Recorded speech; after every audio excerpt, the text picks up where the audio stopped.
है भोला बाबा कदमी दुख न पावे दिल को टुकड़ो मारो।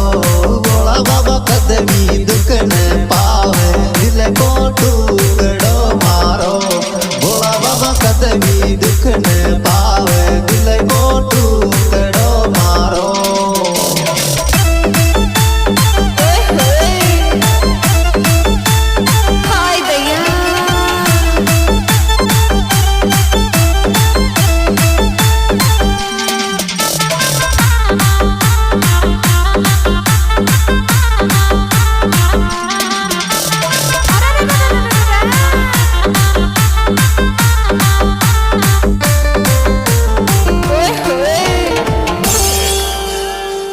हेरी तो कोई दिल सोचाऊं चू काई लेव बैर सादे चे।